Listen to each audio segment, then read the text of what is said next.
evening, ladies and gentlemen, and welcome to Fight for Our Freedom Radio. And I'm your host, Bad Baby. And tonight we will have with us Steve Olson. I just spoke with Steve on the phone because I was wondering why he wasn't logged in yet. And he forgot all about doing the show tonight. So he said he had to walk his doggy real quick and for me to hang in there until he gets back. So until he gets back, I will share a few things with you guys that are upcoming for my next few shows. Next week, we will have Betsy Lewis with us. She is a renowned psychic. She's written quite a few books. Betsy's a good friend of mine, and she's pretty spot on with her predictions. She does a lot of predicting on Facebook about the earth changes, and then tells us things that she feels. She's had a lot of prophetic dreams too, uh, about earthquakes and tsunamis, and she always posts it on Facebook that she had a dream that there was going to be an earthquake or a tsunami, and sure enough, she's been spot on. So we will talk with Betsy Lewis next week and get some of her predictions for 2019 and also possibly go over some of her predictions that she was spot on. Be a great show. I'm really looking forward to having her on. And let's see, and then the week after that, we are going to have Robert Evans come back. He called me the other day and shared some information with me that I was just like blown away. And I said, you know what, Robert, why don't we book you back on the show? So he'll be coming back on. After that, I am going to go through my phone book and my email addresses and try to remember some of the guests that have been deleted because, like I said earlier, I've had over 200 of my archive shows that have been deleted somehow. And it's interesting how they got deleted right when I started to decide to put them all up on YouTube. But, can't cry over spilled milk, you guys. I'll just, I won't get down about it. I'll just go contact most of the people. I don't know if I can get a hold of Rodney Stitch. Now, Rodney Stitch, I don't know if you know about my shows I did with him. He was one of the first people that I started interviewing out here. He was a retired FAA federal investigator, whistleblower, a former multi-millionaire, and he also owned a string of truck stops and motels across the country. And when he started exposing corruption, they basically took him down, shackled him when he was in his 80s, and threw him in prison and took all of his assets away from him. He lost all of his motels, golf courses, truck stops, everything. He lost everything because he spoke out about the truth. I remember when I was working with Rodney doing his interviews, I used to say to him, Rodney, my God, after what they've done to you, because they shackled this poor man in his 80s. I said, aren't you afraid about speaking out? And he said, honey, I'm 80 years old. He said, they've already broke me, took everything away from me. He says, what more can they do to me? This man wanted so badly to get his story out there. He actually published 17 books. He sent me 2 or 3 of them. Such a sweetheart, and his picture's in the front of the book. He always would sign it to my sweetheart, Bad Baby. He just was so nice to me. And, when I was interviewing him, and God, you're talking, 12 years, 13 years ago, he was 86. I think he was 86 or 84, but he was in his 80s. So, I can try to get a hold of him. And I thought, well, God, is he even alive? Well, guess what? He's alive. I went over to Lincoln, and he messaged me on Lincoln somehow. I don't know if this is fate or what, but he messaged me on Lincoln about some kind of congratulating him for management improvement or something. And I thought, well, I'll be darned, that old buzzard, he's still alive. So what I'm going to do, I don't know if he would be able to be up this late. and do a show. I don't even know if he's capable of it, but I am going to try to contact him because Rodney is a fighter. And if I have to, because of the time, but I did think that he is in California. I think he's in California. So it might not be too late for him, being that he's in California. But I am going to try to get a hold of him. We did some phenomenal shows. Actually, I was doing the Rodney Stitch Hour. I was doing an hour every Saturday with him, and he was talking about the mafia and the mob and the corruption in the government. He talked a lot about how they were gutting the soldiers and putting drugs in their bodies and transporting them into our country, and that's how they were smuggling drugs. I mean, he was really out there with exposing what was going on. And of course, that's probably why they deleted his shows. But it was odd because when I was, if you hear this scratching sound, my dog's chewing his bone. Stop it, Marlo. Uh, it's odd because when I was doing shows with him, I told him, I said, listen, Rodney, I put up a pretty good fight, but I was actually being followed around by some guy that looked like he was mafia, and he was pointing his finger at me and going bang, and there was quite a story there with that, but I just couldn't take that anymore. So I had to tell him, listen, Rodney, we're pretty much repeating ourselves anyway, so we need to take a break. And that was the last show that I did with him. God, I must have did 30, 40 shows with him. And they're all gone. Unfortunately, they're all gone. But if he can, if he's capable of it, and if he wants to, I messaged him. I said, I would like to get with you and do another show, even if he just does one. You know, it'd be good to hear his voice again. But I'm not sure, you guys. So keep your fingers crossed. If I can get Rodney back out here, I will. Others that I had on here were deleted. Judy Byington, I can't find her shows. I could go on and on and on, but I am going to, kind of incorporate some of these people in between other guests that I have. And of course, I will at least do one show a month about what's going on with the planet. Now, what I've been seeing, like tonight, I came home just before dusk, and oh my God, the sun was just huge and just unreal. The way it looked, it didn't look real at all. I couldn't even look at it. It was so, just me and the people that are staying with me, the little girl that's staying with me, we were both like in shock. And I told her, I said, well, if the world flips upside down, I guess I don't have to pay my charge off. So always look on the bright side, you guys, on the sunny side of life. So other than that, we can talk a little bit about the shutdown, you guys. It looks like Trump's giving them a run for their money. He's telling them, I don't care, I'm not budging. I don't care who Speaker of the House is, which I can't believe who Speaker of the House is. That's enough to give you the heebie-jeebies.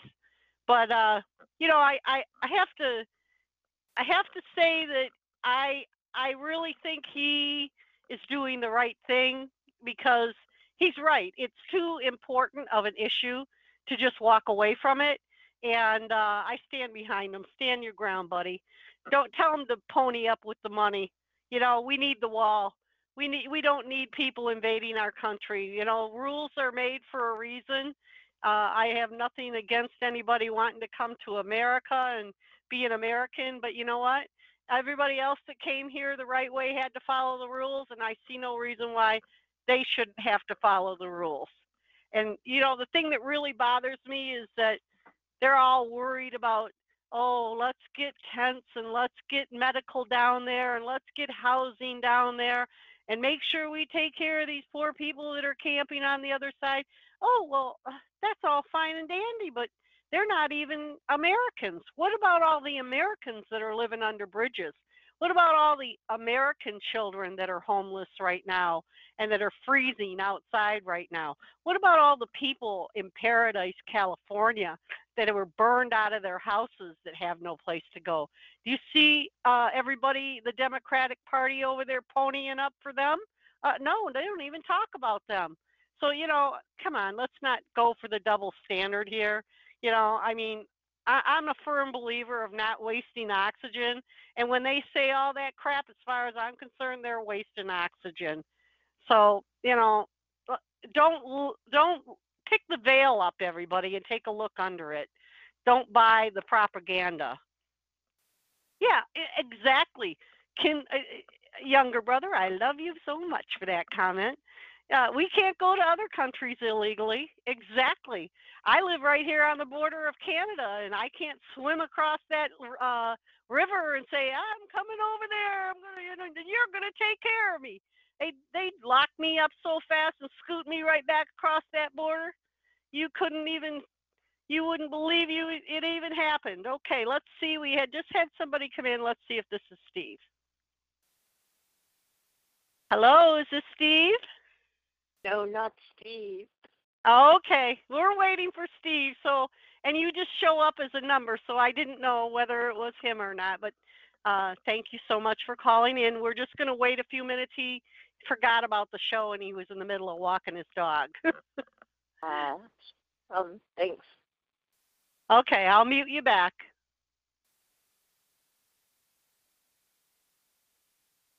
Sorry about that, guys, but when you show up as a number, and that's usually when a guest calls in, it's just a number.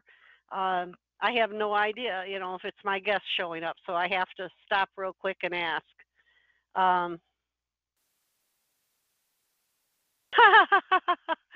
Oh, well, I can relate to that. I'd be happy if I had an RV to live in.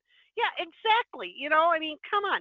And the thing that really grinds me is there are people that have made little houses they're called tiny houses.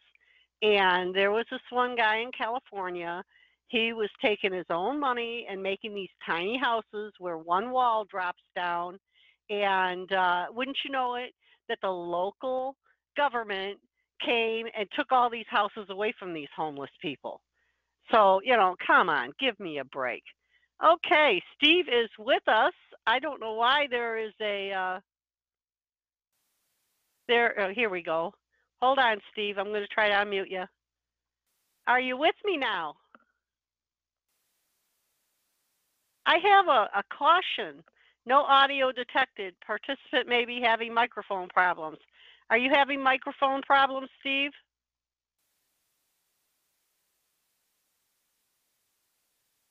It says on my board that you're having a microphone problem. Can you try to unplug your microphone and plug it back in and then see if it's working?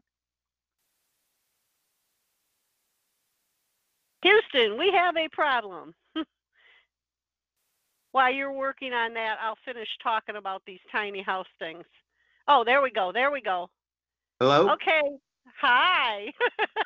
Hey, baby, how you doing tonight? Oh, it's so good to hear your voice. What was wrong with your microphone? Oh, it's an Apple, and Apples, sometimes just don't work with all this Windows software out there. That's all it is. So, how you doing tonight? Oh, I'm hanging in there, I guess. I'm doing as best as I can considering all the everything that's going on. But you know what? You know me. I always look on the sunny side. Well, maybe we'll take a look at the sunny side of life tonight a little bit. How's that? Okay.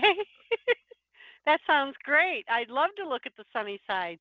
So, just before we get started, real quick, I would like to find out, how are you doing with your family? How is your son doing? I hope everything's going well. Well, it's going as well as can be expected. He has a severe brain injury, and it's going to be a long road ahead for us. So he has some procedures coming up, and we just take it one day at a time, bad baby. And you just have to learn to, just do your best every day, and try not to let it get you down too much, right? Yeah, yeah. And just know we're always praying for you. We're always praying for him, your wife with her breast cancer, and we will always lift you up in prayer. And just know, Steve, God has a plan for us all. Oh yeah, I'm not, in the large spectrum of what's going on, you just have to trust that it's, all things work for the good of those who love him, and I definitely love God. There's no question about that. Okay. In my mind, anyway. Oh, it's so good to hear your voice again. It's been too long. So, what would you like to talk about tonight, Bad Baby? What's on your mind? Well, I think that I would first of all, I would like to talk a little bit about the video you put up with that big red rushing cloud coming down. Is it possible you can put that on the share screen here?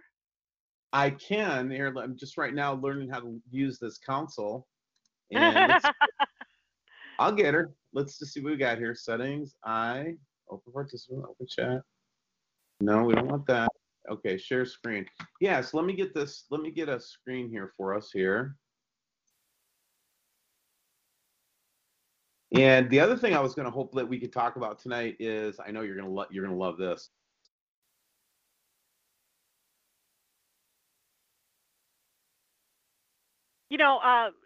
When we spoke the other day, I also mentioned that I wanted to talk about how the inbound planet is affecting everyone emotionally, because I know it's severely affecting people emotionally, and it's like 1 minute people are happy and the next minute they're out of their mind, sad, and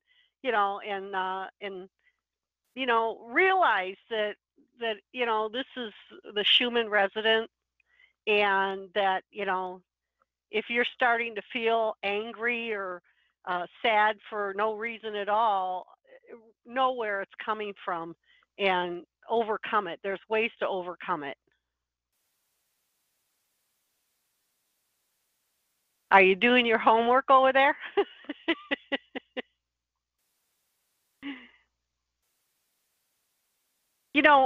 I see so much on the news that it just doesn't make any sense, where people are attacking each other. I'll give you a perfect example. A few weeks back, there was a woman walking around in the rain with a little baby, and this colored couple had stopped, and the woman said to her husband, she said, "Oh my Lord, look at that woman carrying that baby in the rain," and she was holding a sign that said, "We need food, we need help." So the lady put her. Uh, they had just came from the church. And they were elderly. They were an elderly couple, and they put the woman on the passenger side put her window down, and she called this woman over that was carrying this baby and said, "Here, we'll help you." And she was trying to hand her some money, and do you know, this woman pulled a knife out and stabbed the woman in the car to death. Stabbed her to death. So, my God, that's a perfect example of, what in the world is going on? Here you are with a baby crying for help. Some kind people stop to help you, and you murder them. And this poor man, he was on the news. It was his, my God, that's his wife. He's been with her all his life. They were elderly, and he watched his wife get murdered right in front of him because they were kind enough to try to help someone. And it's sad, because it makes you think twice about, wanting to stop and help somebody. And I hope that doesn't change me, because I do this all the time. I do stop and help people that are begging, and I guess I'm a prime candidate for this to happen to, because I walk up to people that are having problems and ask them if they need help, and a lot of times it's elderly people, but I do this, and when I seen that, I thought, my God, maybe I shouldn't be rolling my window down or whatever. But you know what? I thought about it for a while, and I thought, the Lord doesn't want us to live in fear, and He wants us to help those in need.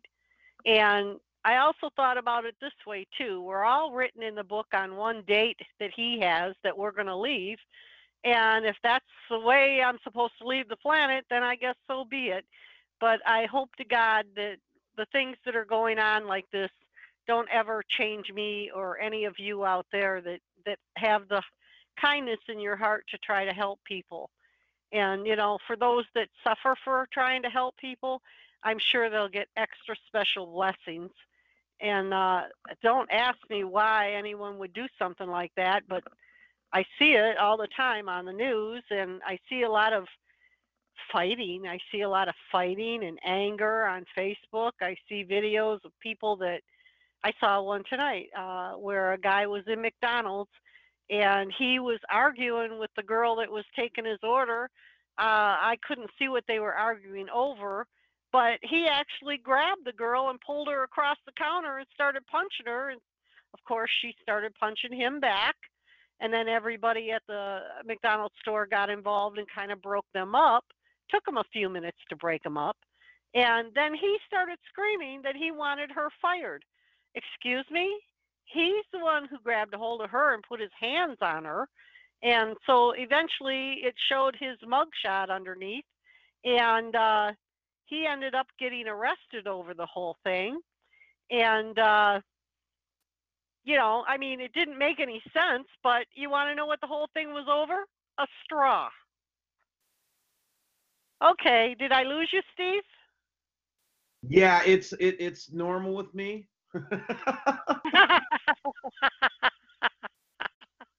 I've gotten used to it. I have a lot of, like, you've been a really excellent supporter of WSO, and so we trade guests all the time. And I've had some pretty interesting guests remember when we did the Deep State Blues series a couple summers ago, talking to people like Robert Griffey and Alan Miller and all these different guys. And so we have a lot of really controversial content up on WSO. You know what I mean? Yeah, I kind of melted your mind for a while there, didn't I? Well, the biggest thing that I think you taught me about was, that when you put yourself out there in the media and you start to gain any kind of traction or, attention out there, chances are you're going to be targeted. And targeting, isn't just a one kind of size fits all type of proposition. It's like different levels of targeting for different people, or they do different tactics to different people depending on what they're trying to get you to do, right? Mhm. So in the case of WSO, what they wanted me to do is to self-censor, and then they wanted to discredit me as much as they possibly could.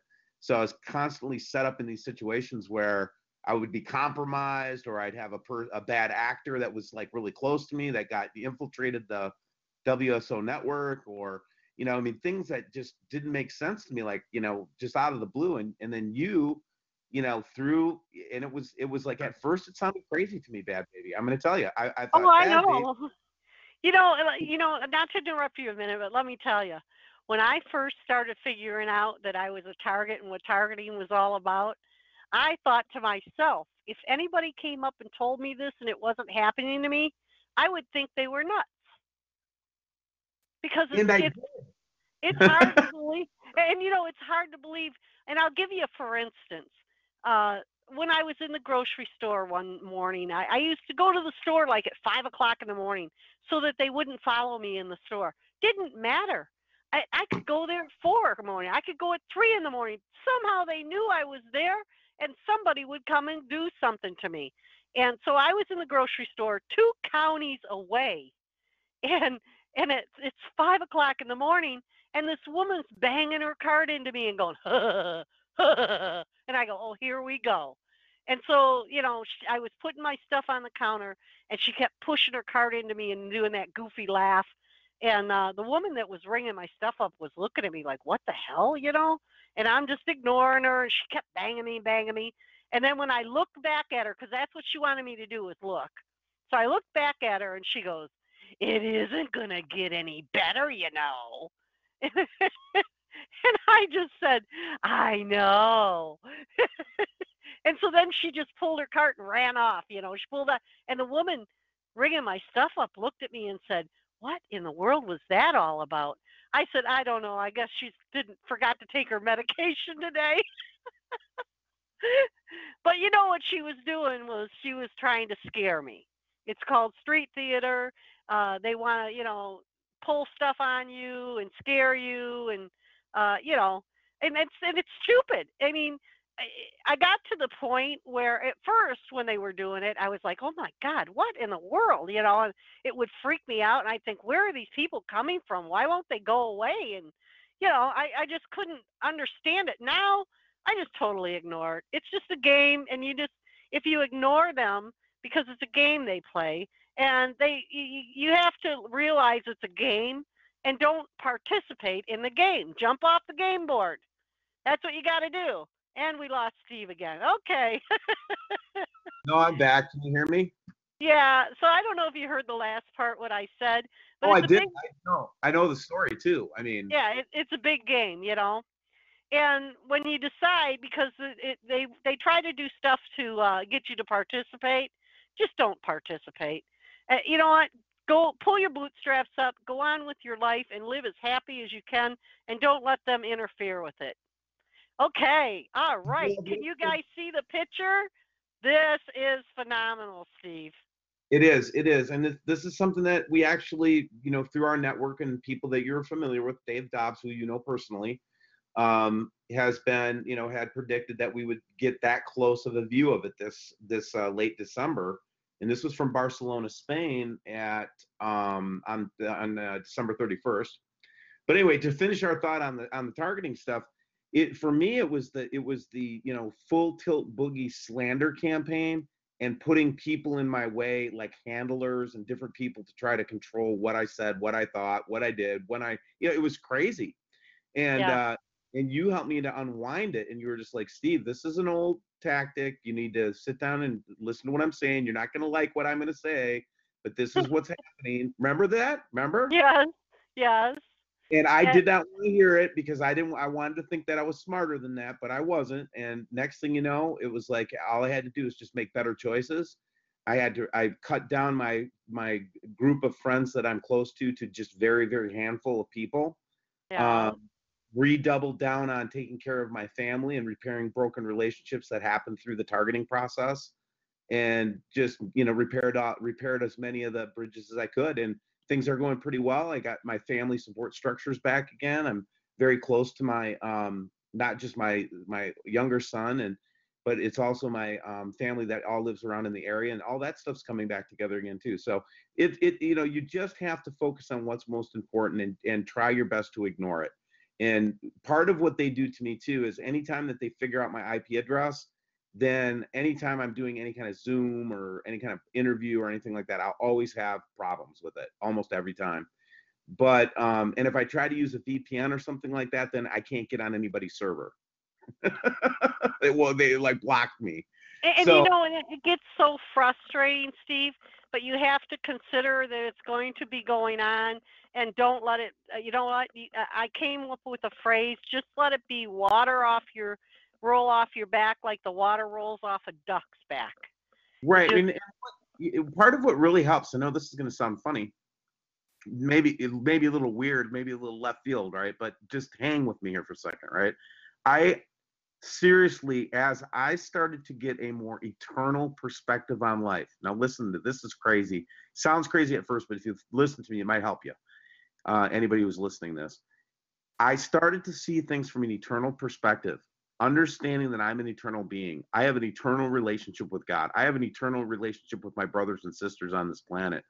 That I'm no small chicken, okay, and no human is. We've been convinced otherwise, but we're deeply loved in this universe. We're deeply loved by the Creator. We're deeply loved.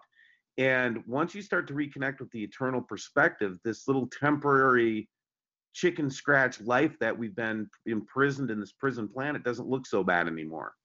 And you start to take a long-term view or a long view, and you make better decisions through that process, because you start to realize that I'm not just making decisions for my lifetime, I'm making decisions for eternity, and that helps you make better choices. And exactly.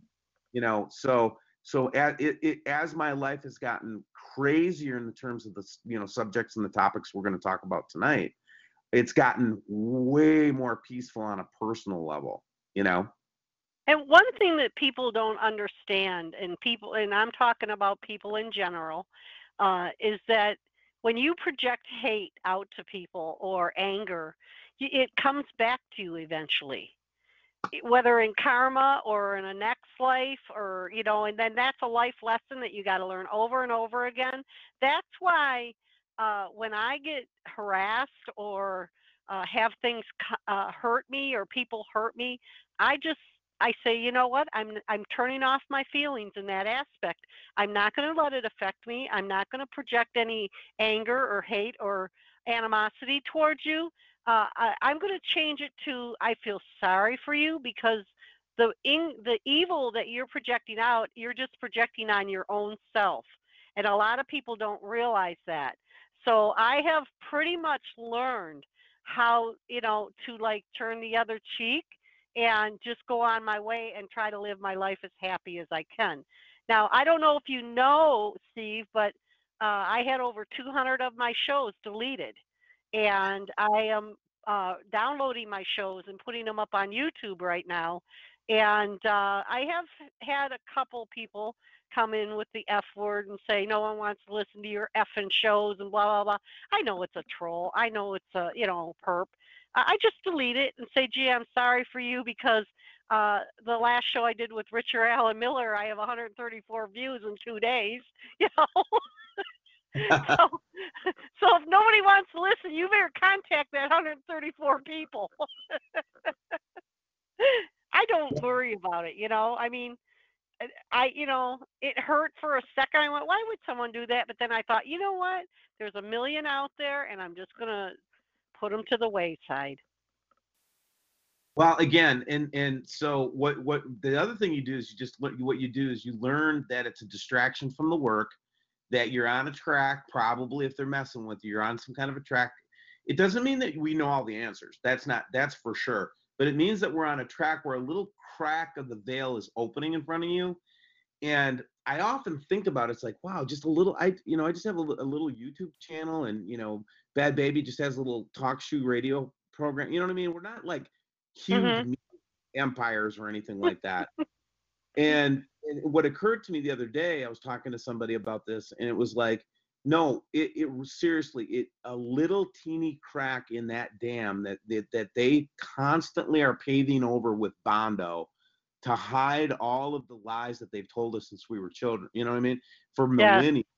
It's like any little crack in their armor. What you find is, as a conspiracy person like we are, is that one thing will crack, and it doesn't matter what your gateway is. If you came in through, maybe studying the Federal Reserve, or maybe you learned about how World War II really started and what was really about, or maybe it was about Nibiru or Planet X, or maybe it was about something else, whatever it was. What you find is that dominoes start to fall in the truther community with people that are in this community, right?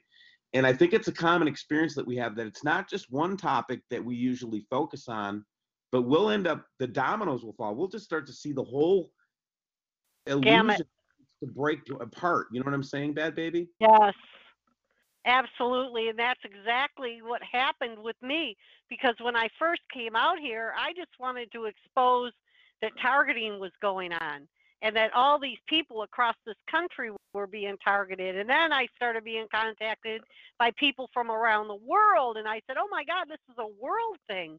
And and they would share their stories with me, and they'd be all identical. This program is ran in an identical fashion. And I thought, you know what, this all has to do with destroying people, destroying their lives, trying to push them over the edge, and also stealing their property at the same time.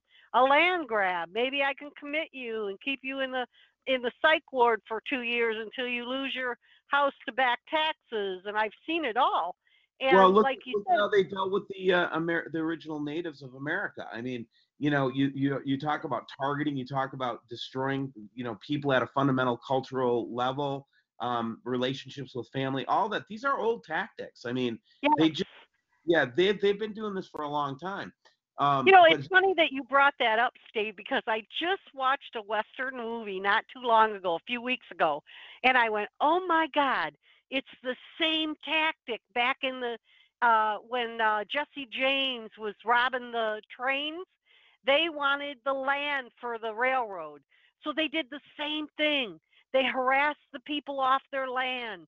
They burnt them out of their homes. They terrorized them. And then I watched the Pale Rider the other day with Clint Eastwood, and that was the same thing. These people were panning for gold, and this corporate guy who owned the whole town and was getting the gold in a faster way wanted their land, and so he kept having his guys run through their camp and shoot their animals and try to run them off. It's exactly the same. They were being targeted. They were being ran off their property. So you're right. This has been going on for centuries. Right. And so, and again, that's like part of the dominoes that fall down as you start to realize that these, I call it illusions, or, almost to the level of holographic. I mean, where they've successfully, through neurolinguistics and through our education system, through everything, have successfully kind of boarded up any chance for a lot of people to ever see what's really going on around them. And, of course that's on purpose, and they look at us like we're cattle, and that we're, the only thing we're good for is for harvesting and shearing, and you know what I mean? That's it. There's a whole group that feel that way. And when it comes to Nibiru or Planet X, one of the things that I've started to look at with Planet X is the positive aspects of it, is that these are events that these powerful people cannot control. These are things that will destroy their networks and destroy their hold on people. You know what I'm saying? Like, for example, if there was a partial grid failure, or we lost internet service or something like that, it wouldn't be the worst thing that could happen, okay? Because Bad Baby, you and I are old enough to remember when we didn't have a cell phone, and we're old enough to remember when we did things with paper. And how did you guys talk to each other, communicate? We called each other on the phone. What if you weren't home? Sometimes I wouldn't talk to Bad Baby for 5 days because we would miss each other. But once in a while, we catch each other on the phone or see each other at the drugstore. That's how we lived for like hundreds of years, people. Okay. And it wasn't that bad. You know what's interesting, Steve? I remember when I was in school and there wasn't computers, because when I was working at Lionel and I was on the computer, this girl who just graduated said, "Wow, you're really fast on that computer." "Oh, well, you learned in school." I laughed at her. I said, "Honey, they didn't have computers when I was in school." But I remember that I was fascinated with the encyclopedias. I was always wanting to go into the library when we had our read time and look in those encyclopedias and learn stuff. And that was like what you had to use for a computer for information. Am I right, Steve? Oh, absolutely. That's my same experience. It's like I spent a lot of time in encyclopedias. That was our Google. And so anytime we want Britannica. Yeah. But the point being is that my younger son and I were having this conversation the other day, and we were talking about what happens if the blank hits the fan, okay? And I was like, kind of relaying, well, here's what the conspiratorium says about that people are just going to go ape and blah blah blah, and my son goes, they will not. He goes, no, do you really think that Americans are just going to jump out of their house and start shooting at each other like maniacs? He said, come on, man. I said, maybe in some places, right? But for the most part, Americans have a tendency to pull together. And I'm sure that's the same way in many other countries in the world, too. I'm not just talking about America. But in my experience, when tragedy hit a community or whatever, we all pulled together. Look at the way that people handled it in Houston with the flooding and the king tides. And Exactly. Look at how people, the Cajun, man, my heroes right now are the Cajun Navy right now. Okay. I have a friend that's in the Cajun Navy, and he told me that the powers that be tried to stop them from rescuing people. All they wanted to do was block off the roads and keep people trapped in them flooded houses. And you're right, the Cajun Navy went down there and saved those people. Yeah, and these are Southern Louisiana boys. I mean, you just don't stand, you don't say to a Louisiana boy, go, give me your papers. You don't say that to them, okay? Not to mention they were armed too, Steve. That's what I mean. They don't mess around. They knew darn well they couldn't just walk down there with a dozen roses and say, I'm here to help. Excuse me, you got me going. So anyway, those are my kind of guys, Well, and then the other thing, and this is kind of important too, when you're looking at doomy stuff like this picture here that we got up right here, right? This is very doomy looking, okay? It's like, oh my, right? And Yes. you see, it could create like, but see, there's two ways you can look at this stuff, and the way I've started to learn to look at it is this is fascinating. We have a front row seat to some amazing cosmic phenomenon. It's going to be a ride. It's going to be wild. Will there be regional cataclysm? Well, I think we already know that's happening. Okay. So we will. I always predicted that it wasn't going to be like the world. We're not going to see a pole flip, guys. That's one of the big ones that I don't. I will stand on the fact that we're not going to see a pole flip. I don't think we're going to see all these like scripted disasters, nuclear war, and all the things that are being predicted. I think that there are some forces at play. Again, this is that eternal perspective. There are forces at play right now that are not going to allow this stuff. Like I was just listening to Carrie Cassidy, who had, and I don't know what your relationship with Carrie is, but Carrie Cassidy had this gentleman on her last show, and he was talking about that in Bentwaters, and I had no idea about this. Remember the UFO incident in Bentwaters, England? That very famous one, Bad Baby? I can't recollect it actually.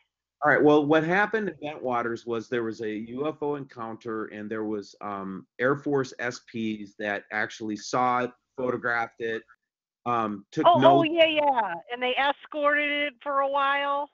and it was like it was not leaving, and they was letting them touch it and everything. That Right, that right. and it come to find out, this guy reveals. I mean, it may be just a total whack out conspiracy thing, but it makes a lot. It's common to a lot of these stories I've been hearing. These aliens actually disabled the nuclear capability of Britain that day. I have heard on other shows too that a couple of people that I interviewed too had gone over this with me, that the aliens have already they've been in contact with all the world leaders, and that they don't like the fact that we have that nuclear technology, and they have already told the world leaders that they are not going to allow us to use it, and that they have gone around and disarmed it. Now, I have seen a video on, I think it was on the History Channel, where they said that there were some alien crafts over some of the silos, and they did disarm the nuclear missile in there. Now, what I had heard is that they are very afraid that we would detonate this carelessly, and if it does go off, it will throw the Earth off of its tilt and axis, and it can affect the whole universe. And they aren't going to allow it to happen. Have you No, heard that, Steve? I have in other circles, and these are not like metaphysical weirdos that I'm talking about. My sources, okay, and your sources, I'm sure too, say similar things.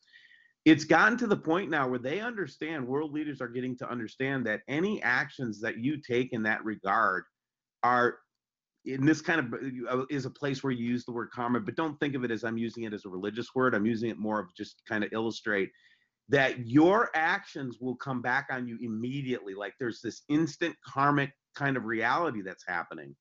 And again, I attribute that to the time that we're living in, and all these different dynamics and cycles and magnetics and different things that are going on are literally changing or interfering with their ability to hide the truth from us, and it's coming out faster and faster. And I think more and more people are waking up. And I think the tide has turned also, Bad Baby, just for the record. I think that the doom and gloom that even I've participated in, it really, there's actually a very bright future ahead. And it's going to be rough and bumpy. And we're going to lose people along the way. I really believe that. Just like we always have, though. People die every day. But Yes. in terms of cataclysms, yeah, I think we're going to face a few little things, the bumps to get through the road. But I think we're looking towards one of the grand, times of the human species. I think that if you look at the prophecies of a lot of the Native Americans, speaking of Native Americans, like Crazy Horse, he was a prophet. A lot of people don't know that. And he had a couple of really bizarre prophecies. One of them was once the things, everything pops around, like the events that we're looking at here, once all this pops and it's over with, that it's going to be a time of great togetherness and unity. And that's even where they get their medicine wheel from and things like that, with all the color, Exactly. and it's like, why Have don't you ever learned exactly about all the? I studied the medicine wheel, so I know, and it's so knowledgeable. I should probably try to get someone on the show to do a show about the medicine wheel. you should? And in fact, that would be something I'd be interested in, very much. But I had a good exposure, but I'd say I had a extra cultural experience with the American natives and American Native peoples, and I respect them, but I would never pretend that I understand their spiritual beliefs or anything at any level other than just a white dude that is trying his hardest to learn it. You know what I mean? Hmm. So I don't want to insult anybody by pretending like I know more than I do. All I can tell you is when I read these prophecies, a lot of especially the Native Americans, they paint an outlook that is very bright. Right. You know, They paint it as a new beginning, and I think that we are going to stumble, we are going to fall, but what do you do when you fall? You pick yourself up. Like just like if you get bullied, you pick yourself up and you go on. So it isn't going to be a picnic. I don't think it's going to be a picnic. I do believe that we will have a lot of weather phenomenals that are going to be extraordinary and a lot worse than they are normally are because of the effect that this has on our planet. But I agree with you. I never did think it was going to be like the end for everybody. So many people say, "Oh, well, we're all going to die." Well, no, I don't think we're all going to die. I think I, that there are going to be places where people are going to not have power anymore and not be able to go to the grocery store anymore, and that's when communities are going to have to come together and learn how to go back to chopping wood and heating your house that way and growing a garden, a community garden. And if you've got a skill, some kind of a blacksmith skill, but we're all going to have to come together and help one another. Otherwise, there will be no survival. And when you come to there's no other option, that's when people are going to wake up and come together, I think. I would hope. What do you think, Steve? Did I lose you again? I think I lost Steve. Anyways, we'll wait for him to come back. Uh, this picture, I don't know, can you guys in the chat let me know if you can see the picture that he put up? Because now his picture is over my screen and I can't see where he is. Let me go to the open participant list. Oh yeah, I lost him. He is muted. there Let we me go. okay. Hi, I don't know how you got muted. It was me. I muted myself, but then I couldn't unmute myself because I was coughing. But I clear my throat, and I'll mute myself to clear my throat, so I don't. That's kind of rude to do that on the air, right? So, Yeah, but that's fine. But anyway, back to the the whole is this an upward trajectory? Well, in my traditions, the traditions of my faith that I grew up with, the Christianity. In Christianity, we learn that we see that 1/3 fell, not all of them did. We never talk about that in Christianity. It's like they're always talking about the fallen angels this, the fallen angels that. I'm like, what about the 2/3 that didn't fall? You know what I mean? Yeah. It's like, why do Yeah. we always take this, like, why, and I know why. I know the answer to this, and I would like to hear other people's idea on it. The reason is because we've been conditioned to be negative. We've been conditioned to look at the negative part. I'll give you an example, real practical one. I was a director, and I had a lot of really high-end people under my management, very well educated project managers, business analysts, and stuff like that. And so we got, this in this insurance company I was working in, we had some pretty sophisticated HR. So we were constantly being put through different training and different stuff. One of the trainings that we went through that just blew my mind was the idea that you don't focus on people's weaknesses, employees' weaknesses when you're working as a manager, not to focus on weaknesses, but to focus on their strengths, right? And I can remember thinking when I was going through this coursework and reading the book and all that, I can remember how I would just sit there and say, nobody once in my life ever taught me this before. It was always about clean up your act, get rid of your weaknesses, focus on your weaknesses, focus on what a failure you are, focus on, and try to improve that, try to stop messing up all the time, instead of focusing on your strengths. And what they've come to find out through psychology and so forth is if you focus on the strengths of a child or an individual or an employee or whatever, that it will, just by the huge lift they get by being recognized for their strengths and being utilized for their strengths, it will float all their boats. Their other behaviors improve without them even thinking about it. Exactly. And you know what's really weird that you brought that up is that I just watched a professor that was selling a DVD. It's called How to Train Your Brain. And he was a psychiatrist, and he was going over ways to beat depression, ways to beat if you feel like you can't get anywhere in life. And he said, this is what he said. When you feel like you're a failure, you're always concentrating on, I screwed this up in my past, and I did this wrong in my past, and I'm not good enough for this, and I don't think I'll be able good enough to do that. And he says, and you'll never get anywhere thinking that way. So one of the exercises he said was to pick 5 things in your life that made you really happy. And he named some of the things. He said, I remember the day my first child was born, how happy I was, how precious she looked. So he wrote that down for thing number 1. And the day he married his wife was thing number 2.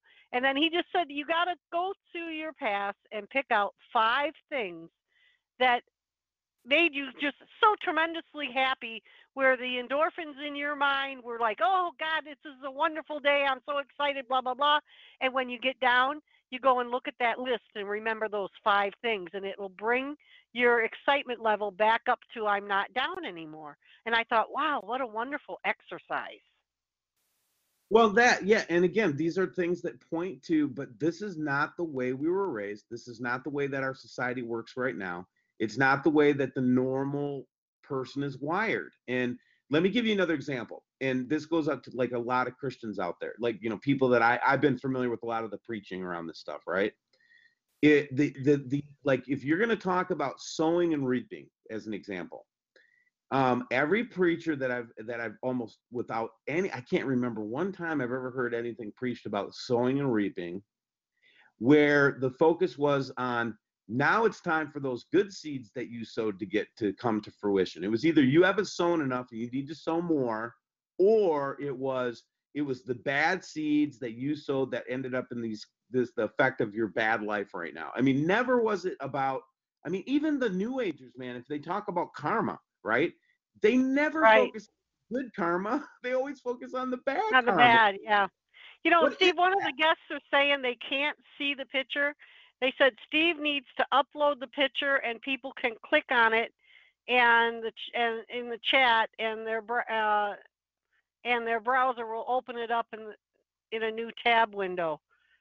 I had this problem before, and I can't remember what she told me about you guys being able to see the picture. Well, I uploaded the file, so. Okay, so they can just click on it. Because, I want you guys to see this picture. But let's do it again. Let's see if I can get it to go here. It says that I'm sharing my screen. I can see it. Yeah, and this is just from the YouTube video too. It's the but there's what there we go. That's the picture. One of the pictures from Barcelona, Spain. Okay, now what are we looking at here, Steve? What is this? Well, okay, and this is debatable, and so I'm not saying that I know what it is, but we've seen it before. Yes, we have.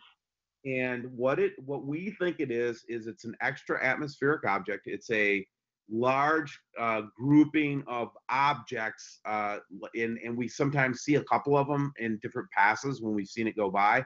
But this is an especially close pass that was actually predicted by my friend Dave Dobbs, which is very interesting. Okay. And he actually predicted that we would see it this close at this time. And what it is, it's basically something that we think is orbiting another body that has part of a separate solar system that we're interacting with right now. How's that for wild and wacky? Okay, now a guest in the chat is saying that yes, whatever you did worked. We can see the picture now. Excellent. Well, we uploaded the picture, and then people, were able to take a look. So, but yeah, what's remarkable about this is that this guy Dave Dobbs has been watching this particular object, and we've actually coined the object the Dave Dobbs object because he's been tracking it for 7 years. Mm-hmm. And this is where I go with the fear factor. It's like, yes, that's a scary looking thing to see in your sky. And yes, it's going to cause some problems on the Earth, some shaking and baking, okay?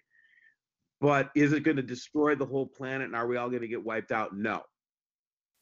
I've come to believe, I shouldn't say I always believe, I've come to believe that Nibiru itself is a normal event that goes by that people actually used to know about. It used to be taught, I'm sure in the Library of Alexandria, there was plenty of information on Planet X, okay? And they knew it was going to come, and they knew more or less what the effects would be. Unless there was an asteroid or there was something that kind of flew off at debris-wise, there wasn't usually like world-ending events. But there were historical events that happened, including, some crop failures, changes in the weather, all the things that we're seeing right now, which is typical of what should happen when this thing goes by. And so the thing I'm trying to put out there is, it's what men do with it that makes it bad. It's what for instance, the HARP technology. I know that the HARP technology from the guests that I've had on my shows is damaging our ozone layer. And basically, if you want a short term of what it's doing to our planet, Scotty, the shields are down. And that gives the sun more EMP projecting on our planet. And I think this is why Homeland Security and all of this testing is going on, drills are going on in case we lose our grid, because I think that's one of the big possibilities, don't you, Steve? I do. I think it's going to be regional grid failures. I think we saw. I'll put up another picture here, and this is one from. Let's see here. Let's see if we can get this one up for everybody. This is from New York, where we saw the big. They said it was a transformer failure, and this is a couple days ago. And if somebody could just pop that up, let's see if we can get that up. And then we at WSO, our subscribers, actually took photographs themselves in New York and sent me the photographs, and actually they caught a picture of an orb with a hole in it. Really? And is this the sun in here, or? Nope, this is at 10 o'clock, at 11 o'clock at night. Really? This is at 11 o'clock at night? Yeah, and this is where they had this huge transformer. This is what the public story was that it was a huge transformer fire, and at the same time we saw an electrical disturbance in Louisiana with similar types of apparitions and effects. But yeah, this could be the kind of thing that we're looking at, where we get to a proximity to one of these objects. They've been traveling in space. They have a charge on them. We may have a slightly different charge on in our magnetosphere. So they exchange energy, and that would take out the grid. That would take out the parts of the grid, which it did. Well, and if we're talking grid down, people, we're talking no cell phone, no house phone.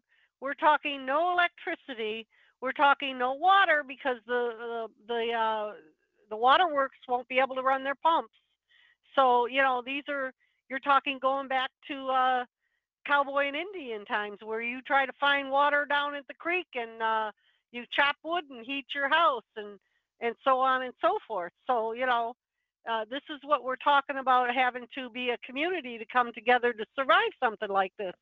But, maybe we should go out and yard sale this year, and look for old encyclopedias, because we might have to use old encyclopedias to school our children, because they ain't going to be getting on the internet and going, oh, well, I'll look this up.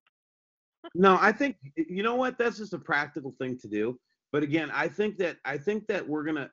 It's my opinion that it's not going to be as long as our governments and as long as and I'm talking about the big warring powers and the big conflicts that we see at the global scale. As long as we don't let this be an excuse for war, I think it's going to be a bumpy ride, but it's going to be survivable, and I think it's going to be a. I adhere to the idea that it's going to be a very bright future for humanity. I really do. Oh, yeah. Oh, yeah. We got a comment here in the chat, and we're also talking outhouses. So maybe you ought to find out how to make your own outhouse, because if you can't have a way to get rid of your human waste, you're talking disease. So there's Well, one there's a encourage lot people. about it. Yeah, one of the things I encourage people to do is to get to know your neighbors. And I live in an apartment right now, so I know all my neighbors pretty well. Okay, but one guy I like a lot is one of my, one of the. I'll just call him the guy next door because I don't want to. I don't want to give away his identity. He's very paranoid. But at the same time, he was an artillery sergeant gunny in the army, fought in Iraq. That kind of guy. Okay, Hmm. and war veteran. And I was and I sit there and think about it. It's like, what's the first that I'll ask him? I'll say, hey CJ, I say, what's the first thing that we do if the proverbial blank hits the fan? He goes, build latrines. I'm like, yep, that's the first thing we do is build. Exactly. First thing you're Build gonna. the trains. Military people know this, okay? That the first thing you got to do is make sure everybody's got a place to go to the bathroom. I know, right? It Exactly. sounds. But when I grew up, bad baby, the two ladies that lived behind me in our house in little town of Avoca, Wisconsin, the two little old ladies that lived, they had an outhouse all the way up until I was in high school. I'm not kidding. Yeah. Well, it's weird, because when I was driving truck, and I was going through the boonies out there somewheres in Ohio, and I had to use the restroom, and it was weird, because there was a rest area. I pulled off into this rest area, and I was in shock, because they had outhouses for. And I thought, man, I haven't seen an outhouse since I was a kid up north at my relatives at their farms and that, and I was shocked that they were still in existence. But yeah, they were outhouses. Yeah, it's just all it is. You're digging a hole and putting a plank over the top of it that you can sit on. I mean, it's not that complicated. And but it's like wood. And I look and then see and then we'll look around our neighborhood and it's like, how many people in this neighborhood would think to do that first? Not many. No, You know what I'm saying? no, They'd just keep filling their toilet up until they couldn't put it anywhere. Right? exactly. I know it's. Well, What's that? I agree. I mean, especially if they have no education on it at all. Yeah, I mean, would that change the dynamics in some of these recent cataclysms? Just basic sanitation and making sure you have a good campsite and all that. Just kind of, those are the kinds of things. Or the best preparation I ever did in my life for anything to seriously go wrong was camping. Going camping, living Yep. out out in the wilderness for 4 or 5 days in a row. Just get used to not having everything you need. You know? And let's talk about a portable shower real quick here. A lot of people are like, well, how do you make a portable shower? Here's a real easy way. Get a 5-gallon bucket, drill holes in the bottom of it, and fill it with water, and put it on a rope and hoist it up in the tree. Yeah, see, that's definitely one way to do it. But so the other thing that's interesting is I'm feeling a shift in the truth community a little bit. I want to talk about a little bit. And what I'm feeling the shift is I'm feeling that shift towards hope, bad baby. I really am. That's great. And what I mean by that is in one area where I would say is that people are starting to get sick of the kind of the doom, and they're starting to want to get on the right path, and they're starting to think about their lives, and they're starting to think about their own hearts. One of the guests I had on was a couple of days ago. We were talking about the drama triangle, and that is where you're the victim, or you're the perpetrator, or you're the savior, and all three are designed to keep you in a drama cycle, right? And how much more peaceful our life is if we address those three parts of the drama triangle. That's the kind of stuff I'm hearing people talk about in the truth movement right now. They're not as interested as they used to be in, J. Edgar Hoover. You know what I mean? Exactly. You know, what was the first thing that came out my mouth when I was at the WSO conference? I'm here to bring you a message of hope. I don't know if the world's going to flip upside down, if the planet's going to come in tomorrow or 6 years from now or whatever, but I do know that there is going to be hard times and we need to get ready. And this is how you can do it. If you don't have the money, have a garage sale, sell some of your stuff. Do you need those pictures on the wall? Do you need to have 3 cars? You know, and you just know that there's hope out there. That's what we have to. I mean, what do we have, Steve, if we don't have hope for a future? We have nothing. Right. Well, and I think that there is a good reason for that. I'm not saying to be stupid, and I'm not saying to be blind. We know that we've got a lot of messed up things to clean up. But again, I think that those cracks are starting to get so many in their, let's call it their proverbial dam of lies, that I think that it's just a matter of time before that dam is going to come down. And I mean, think about it this way, Bad Baby. Do you ever notice how with the deep state and the Illuminati, which you and I know so well, right? I mean, we've really studied this stuff out. I know you have, and I know I have. It's like, do you notice that they're so paranoid that they have to have every base covered in triplicate? They are constantly paranoid that something's going to fall apart on them, like a house of cards. Do you ever notice that? Oh, yeah, yeah. Well, you know, I mean, wouldn't you be in fear if you were on the dark side? But it's like You know, the good guys seem to just kind of bounce through, and the bad guys are constantly like worried and stressed about everything. The reason they have to cover their bases so much and with so many different layers of planning and scenario planning and all that stuff is because they know that if they even slip up a little bit, it could be the end of the whole thing. And a righteous person, a virtuous person, never has to worry about that, ever. You can see everything. I'll tell you everything about my life right now, baby. You can ask me any question. I'll honestly I'll answer you, because I'll expose myself. Nobody's gonna ever expose Steve Olson. I can expose everything about myself, my mistakes, my failures, my successes, and all I can tell you is I'm not the same person I was 3 years ago. Steve, we only have a 2-hour show, honey. Are you kidding me? I'm just teasing you. Now, we did tell everybody last week that we would allow people to call in the second hour and contribute, or if they had a comment or a question or something they'd like to ask us. I think no, I thought my little brother wanted to ask a question. He said no, but he did make a comment about the outhouses, that we are going to have to be building outhouses.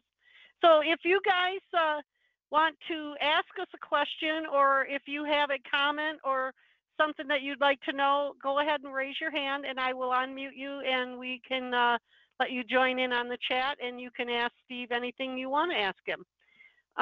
Steve, why don't we put up a couple of more of the pictures that you have lately and go over that while we're seeing if anybody has anything to ask. I know I do have one guest that had asked me, I don't know if he's here, I think he did join in, but he had asked me quite some time back about, I know that you were getting people together with community groups, and he wanted to know if he could get a hold of you and find out about a community group in his area, because he lives in an apartment complex. He has been prepping, but I mean, he would like to find, just one person alone in an apartment isn't going to make it. He wants to find out if there's someone in his area to hook up with. And he is from Waterford, Michigan. Do you have any community groups over there?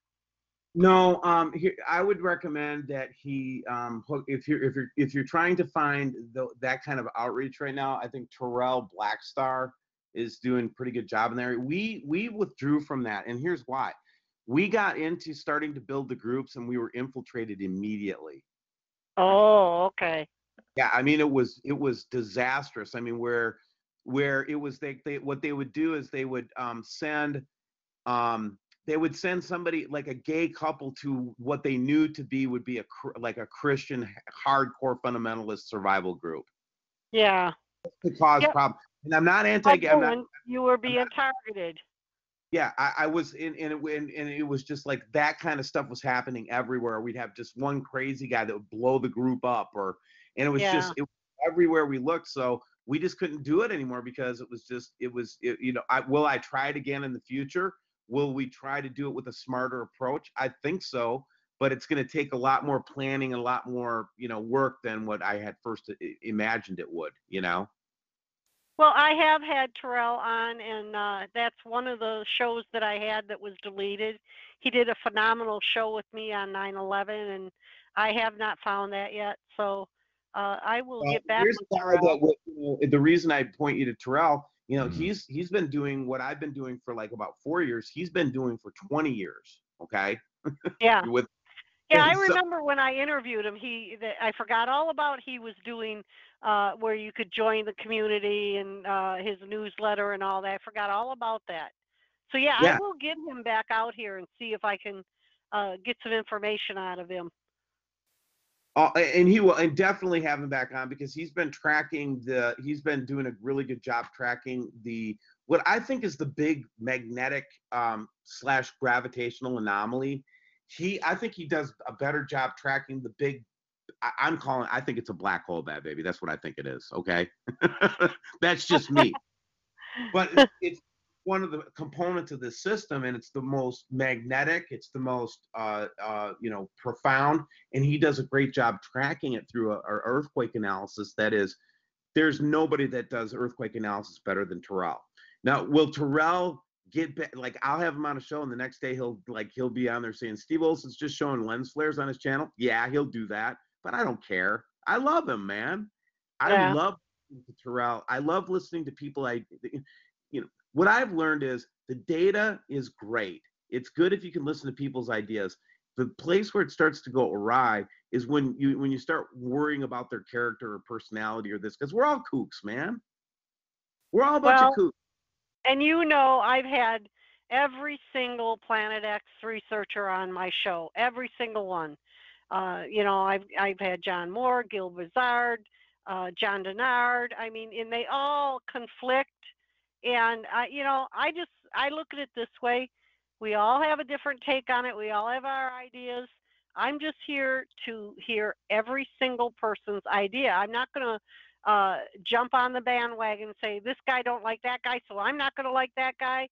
No, I don't have time for that. I don't even like to talk about it because it's just like that is part of what they do. It's like, no, what we are is a bunch of people that know a little piece here and a little piece there. And if we can just be patient with each other, and even Nancy Leader, Marshall Masters, all of them, look, if I've learned a little piece from every single one of them, I really have. Marshall, I have to laugh. Whenever I have Marshall on, he calls me his bad girl. But it's like not one of these different artists that I'm talking about. Like once you get to the point where you're at WSO or whatever, it's like they try to get us at each other's throats, bad baby. They do. They try to get us arguing. They try to get and I've learned it's just I have no time for it. I really don't. Well, you don't accomplish anything when you tear each other apart. You have to band together in order to get over the hill. So what are you putting up here now, these downloads? Can we download this, or can you get it back? Can you change the picture on the screen? Yeah, if you download it, I think we can get it up. But yeah, this is my desktop. Let me see if I can get this picture up here. But I had it up there for a second. Let's see if we get back here. What happened to it? Here it is. Boom. This one. Yeah. So this is the ISS. Can you see it? I can't see it. So my screen right now is projecting. I'm seeing the red cloud still. Are you? Yes. Okay. Well, anyway, let's see. I just shared my screen. Stop sharing. Somebody has, let's see if I'll try it again here.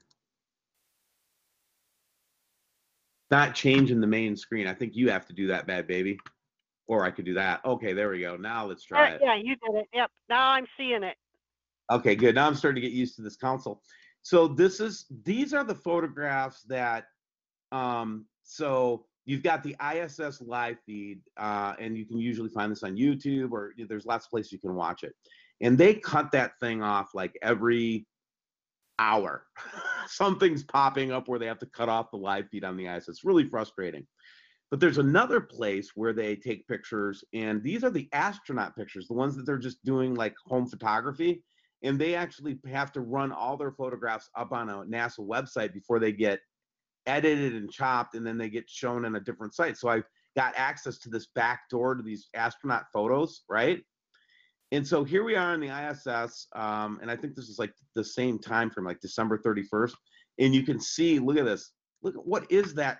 You know, I know there are things called lens flares. It's actually a psyop. It's like they don't want you to look at anything that would be next to the sun or near the sun. And I'm not even saying this is Nibiru. All I'm saying is, what the heck is this big thing right here? You know what I mean? That's not normal.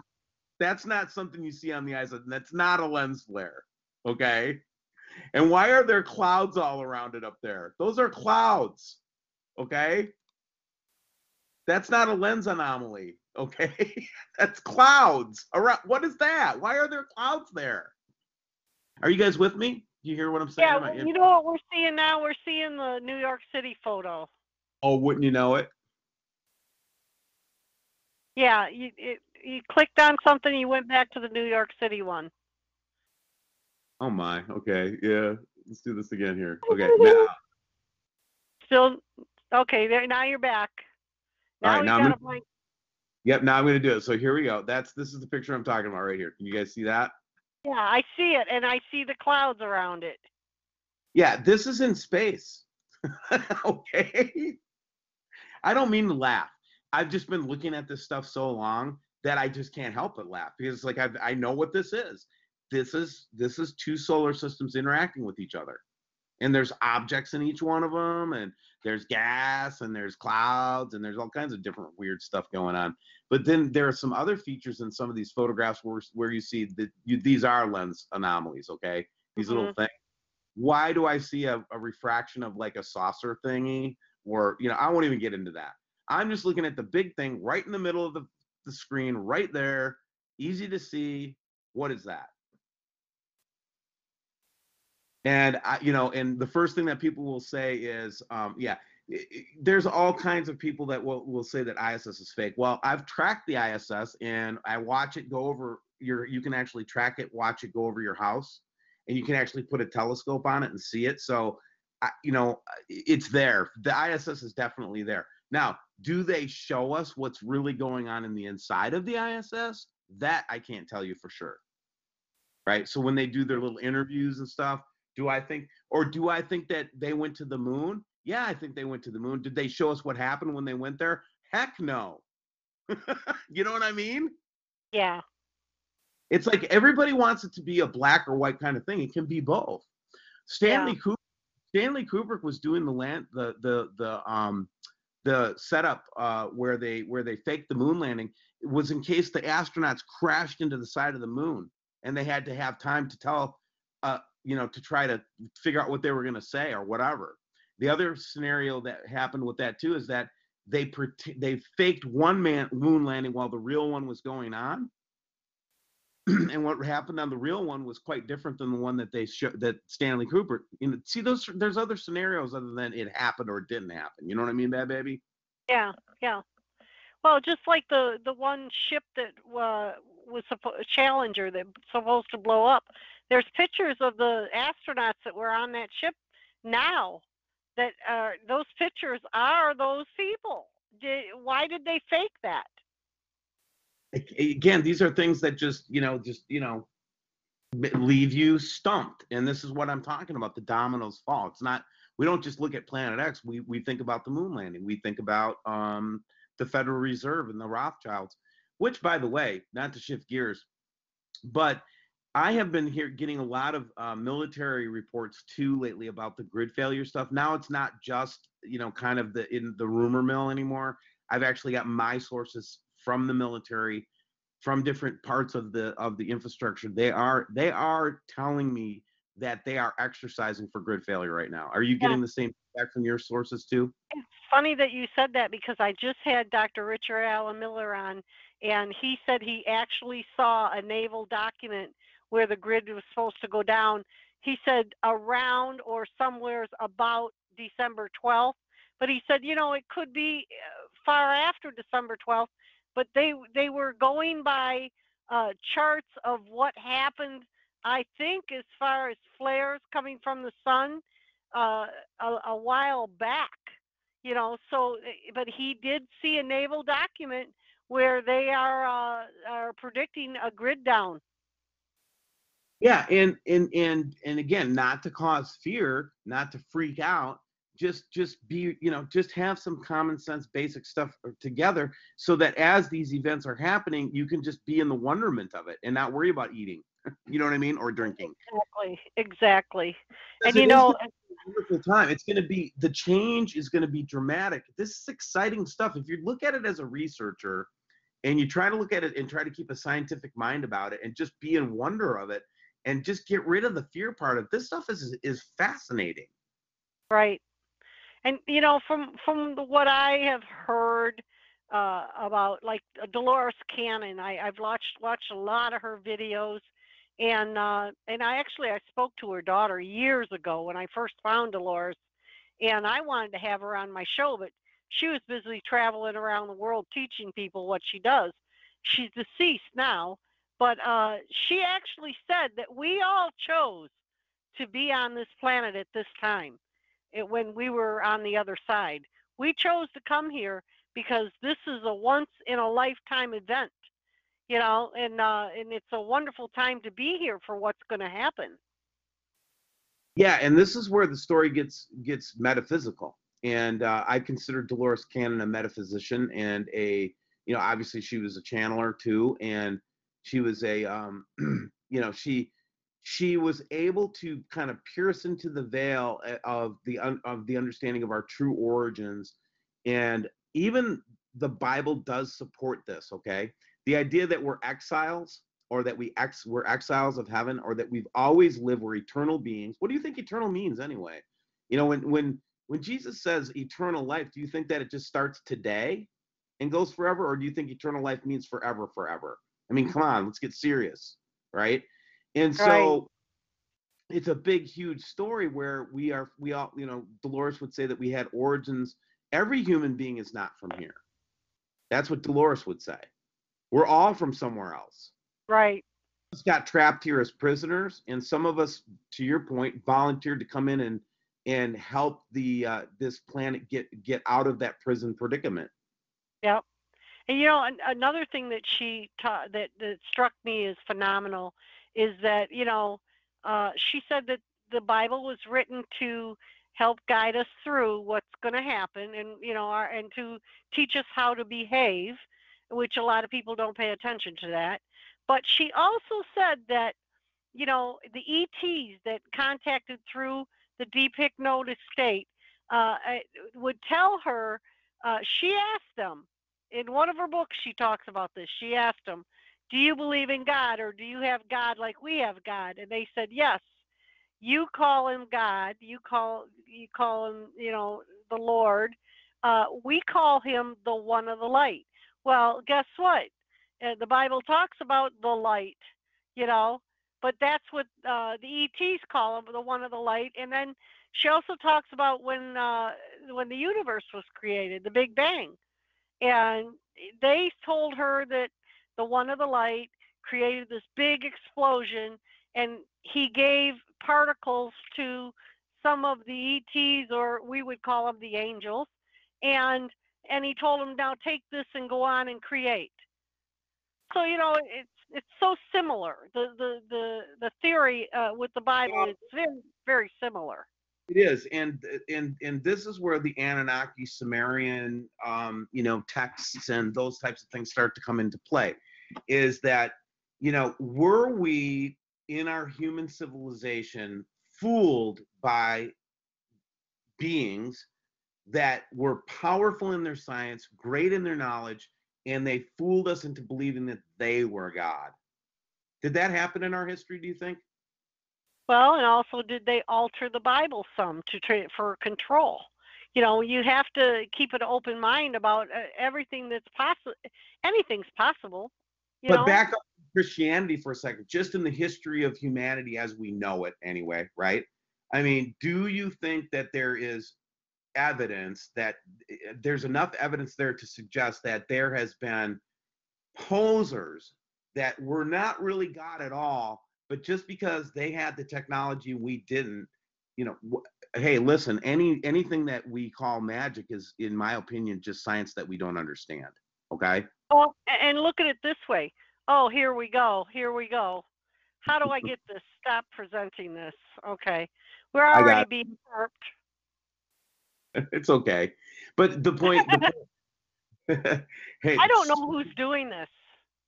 speaking of points, anyway, Oh, God. Come on. Give me a break. Now I can't find it, Steve. well, we'll Can just you, open the, yeah, it's okay. can We'll you figure take it out. that down? I just did, didn't I? I'm still seeing it.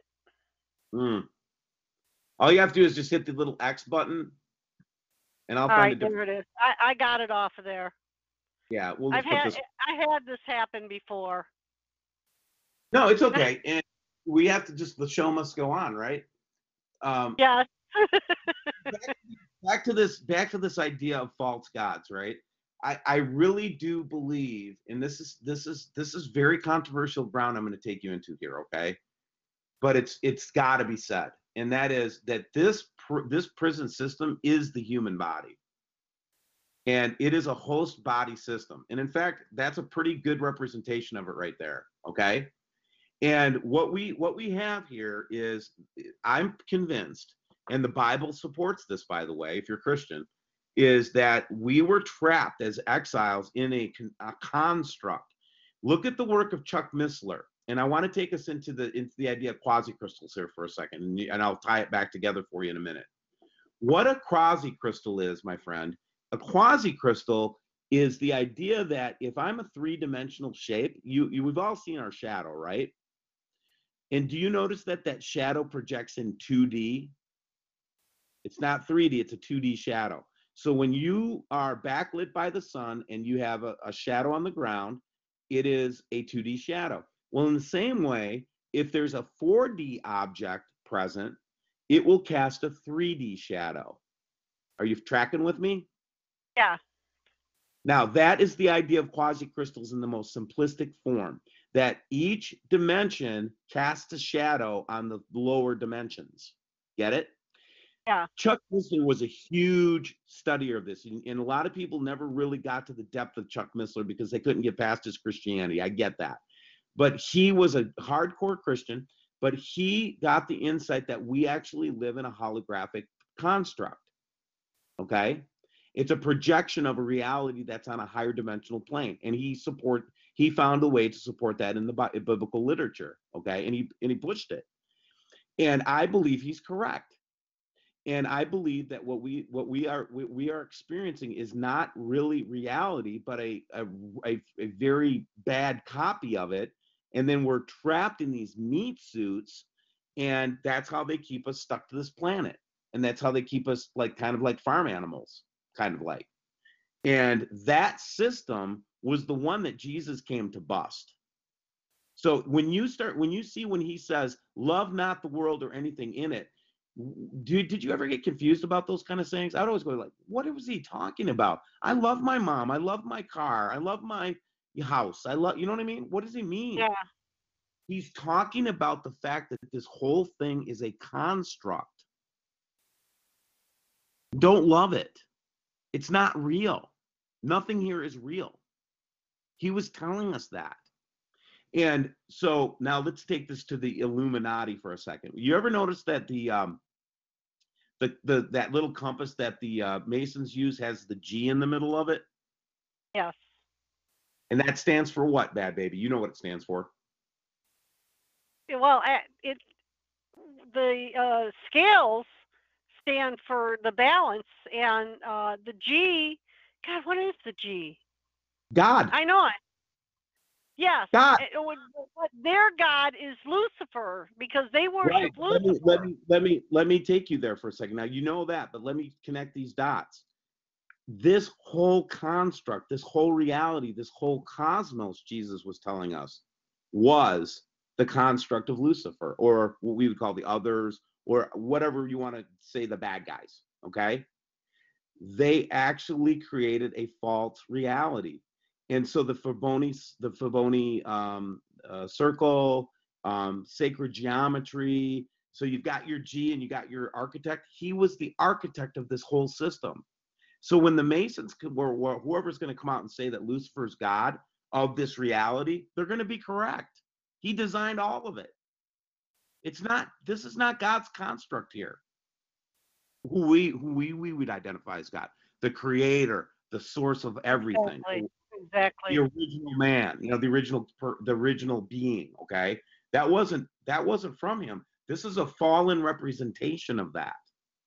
Right. And when they say that he designed it right down to, we are a six proton, 6 neutron, 6 electron, 666. We're carbon-based beings. You couldn't be more devil than we are. Okay, of a construct, that is. But here's the good news. The good news is that life force that they trapped inside the meat suit is a literal son of God, is a literal eternal being that can find their way out of it and just choose not to be part of the trap anymore. We don't have to be here. We don't have to choose this. And then this But goes you back know, to, and the thing is, a lot of people that join into the Masons they don't realize the truth until they get up into the 33 level. yeah, and I'm not even being hard on the Masons, because I think I know a lot of Masons are wonderful people. Okay. Yeah, I really do too. I know some that are wonderful people. But Super I mean, duper. I also know someone that made it all the way up to the 33rd level, and then he found out the truth. And basically, they wanted him to. He had to choose whether he wanted to be a werewolf, and or a vampire. And he picked vampire because he didn't feel that it would be charming to have transform with hair and be like a dog or whatever. So he actually, when he picked that, he had to have a nighttime job because he couldn't deal with sunlight for some reason, he said, and he had an overwhelming urge to drink blood. So he took a job delivering papers at night, and when he would deliver the bundles of papers for the newsboys, he would see all the prostitutes, and he wanted to go ravage them and drink their blood. So, you know, a lot of people don't realize, if you go look up what the Catholic Church is doing, they're worshiping Lucifer. When they're singing in Latin, they're singing to Lucifer. And But see, people don't want to admit this. no, see, this is something important too that we're stumbling on. It's so hard to have something that you've believed your whole life. I think 9/11 is a great example of this, Bad Baby. The reason 9/11, right now, just to give everybody an update, there is the U.S. attorney in Manhattan is convening a grand jury to investigate Building 7.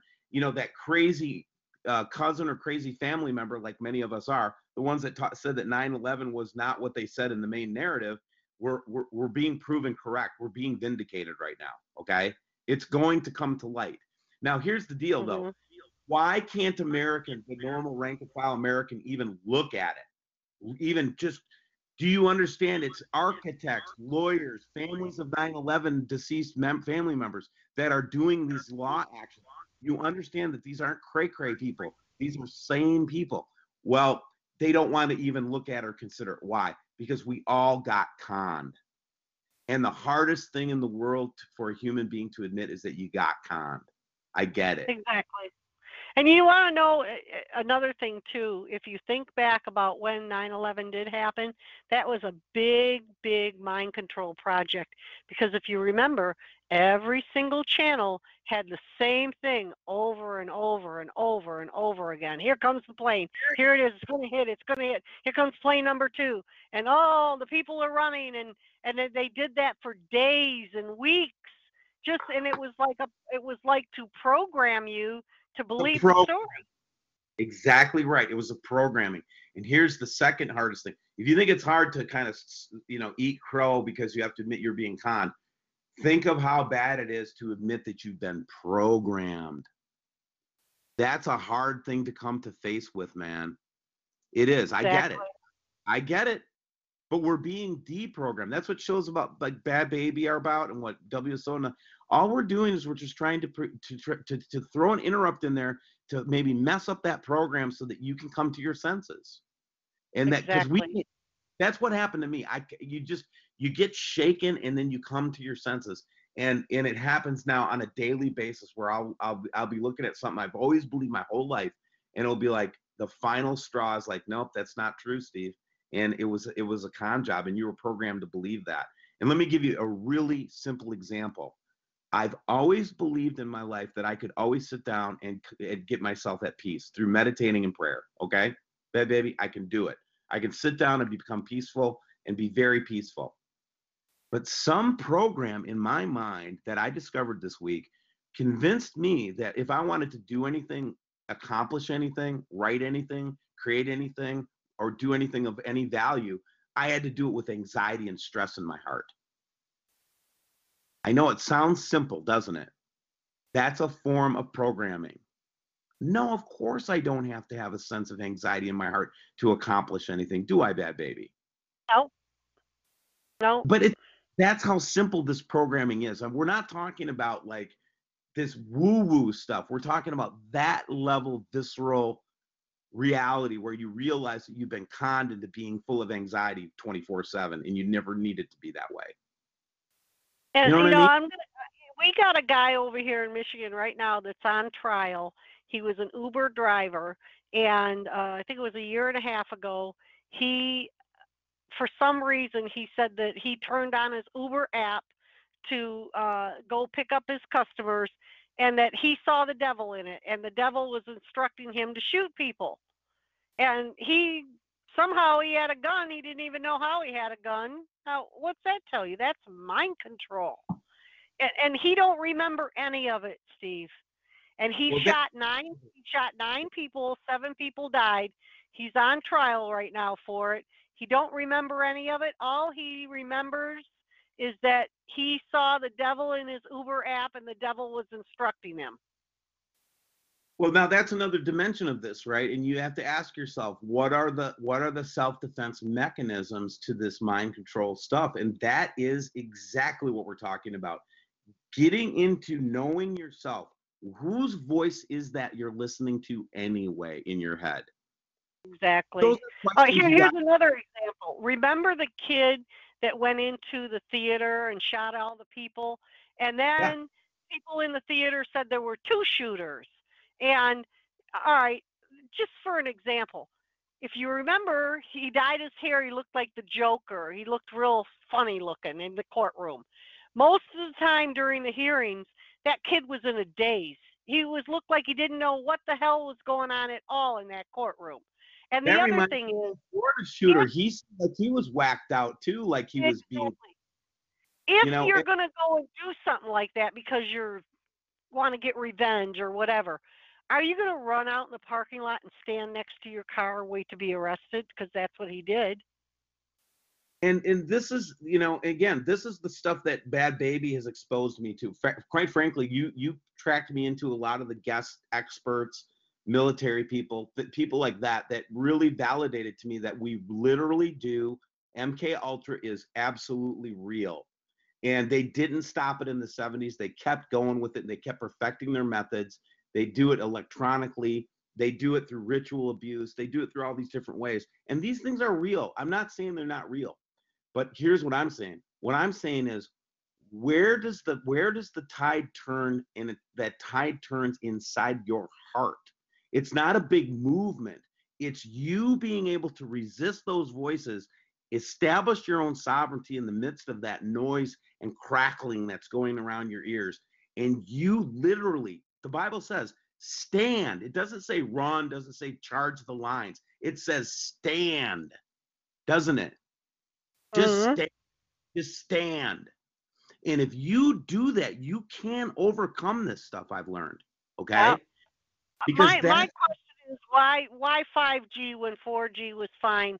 Are they going to put some kind of frequency that affects everybody's mind? Because I think they're affecting everybody's mind already with, and I know that already left the station. the Yeah, microwave technology they have, they can make you angry. right.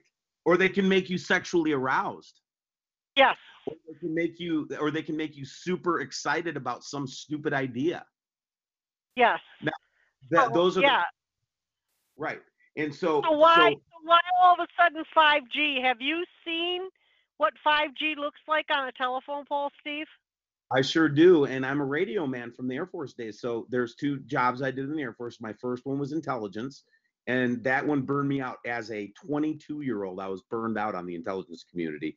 And then, as you can imagine, and then I cross-trained into radios. And the amount of wattage that they're putting into those antennas, the guy that I think that has the right answer to this, though, is, what is his name? I'll say Cliff High. Cliff actually makes a pretty reasonable argument that given the magnetism, the magnetics that are going to be happening in the coming years, in the next couple of years, and the amount of particulate in the atmosphere and all the different things that we're going to be facing, that one of the big reasons they did 5G was because they knew that they were going to have super high power to transmit through all that stuff. So that's kind of the practical answer for 5G, okay? Did they need to deploy 5G in order to do mind control on the whole population of the United States? I don't think so. I think that train already left the station. It's called Facebook. It's called YouTube. It's called, seriously, man, if you dig deep into the social media world and you dig deep into what they intended to do with this and what it was supposed to do, they don't need 5G. They don't need 5G. Yeah. Well, let me give you a couple of facts here. There's somebody that I know that's a very, very retired military, very connected to the military. I'm not going to give out his name, but he actually came out and told me that 3 out of every 4 of our children that try to go in the military right now are being denied because they have health issues. They have either a hole in their heart or some kind of health issue because of the GMOs that we're feeding our children. Yeah, and it's a full spectrum. The human, there's no question that the human species is under a full spectrum, assault. Okay, and again, though, I go back to the good news is that it is I'm convinced of this, Bad Baby, that we have a spiritual energy and a source of energy in God that is it cannot be strong enough to overcome. They will never overcome that. And so if we can get in touch with that relationship and we can get in touch with that energy, if you will, that flow of eternal power and stand like the Bible tells us to do, okay, that we can crack their armor. They can't stand against us. And it's like I'm really to the point now where it's like they need to be afraid of me. They really do. Well, the first step, Steve, is to being awake. If you're just going to be like old school and believe everything that you see in the paper and everything you see on the news and take every vaccination that's full of poison that they tell you and drink water that has fluoride in it and lead in it and arsenic in it, you're just going to go off. Here's another perfect example. They encourage people to buy your children a telephone saying, oh, what if he gets kidnapped? Do you know that when that child puts that cell phone against their head for at least just 20 minutes, it totally microwaves the side of their brain? Yeah. So okay, I'll buy my kid a portable microwave and damage the poor little guy's brain before it even develops. Yeah. And of course, and again, this is what I mean about I'm not going to be naive about it, but at the same time, it's like I do believe that the reason that we're under this full spectrum assault, the reason that we're so coveted for our energy is because we are so powerful, because we're the perfect battery. That's why they do all of this. And if you realize that power that's inside you that's driving their little battery, the battery or their power, their infrastructure, or whatever, is what they're after, and you realize that you don't have to let them have it, that's what waking up is. Exactly. Let me put it to you this. That's why I said when they come after you and they target you, don't participate. Jump off their game board. Just jump off the game board. Exactly right. Here, let me give you another angle to this, okay? So in the occult, they cast spells, right? What is a spell? A spell is a distortion through words to create a reality that is not real or to manipulate you, okay? And so if you want to break a spell, the best antidote to a spell is the truth.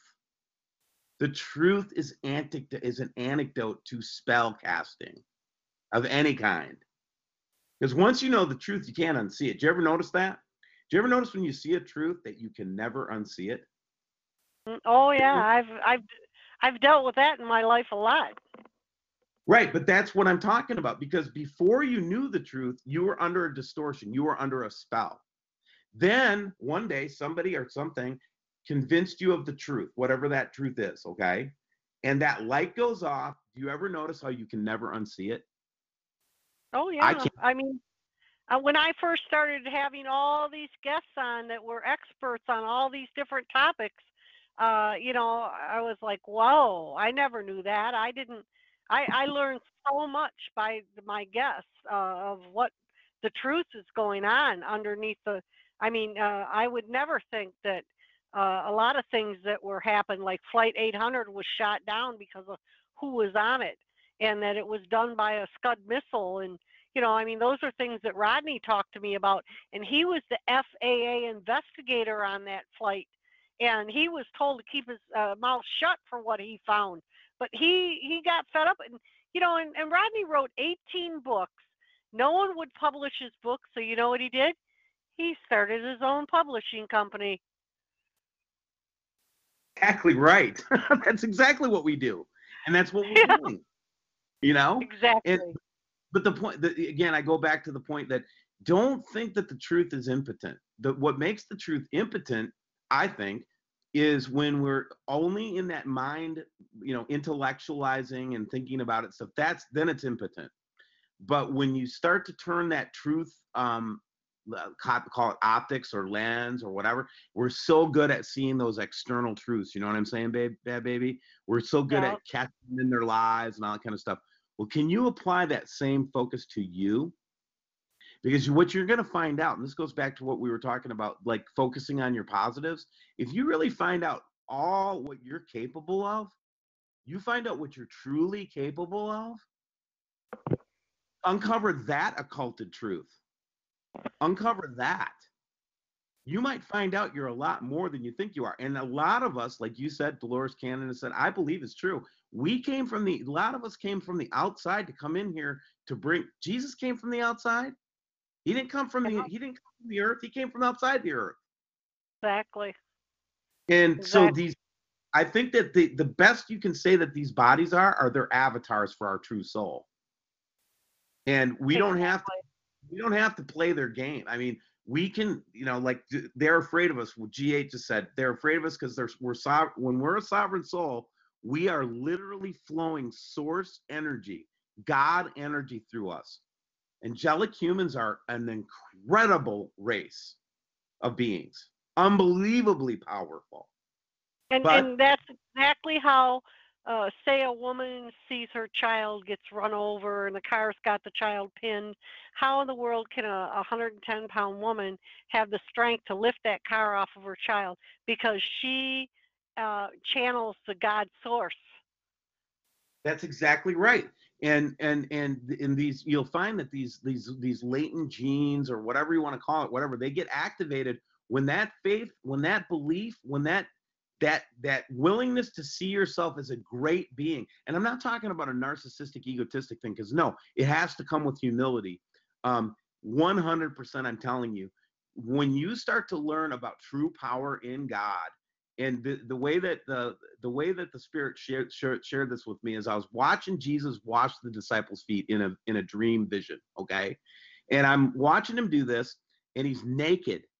Okay, he's naked, washing their feet with his robe around his middle. He takes it off and he washes their feet. I'm looking at him and say, "You're God of the universe, you're creator source. So what are you doing washing feet?"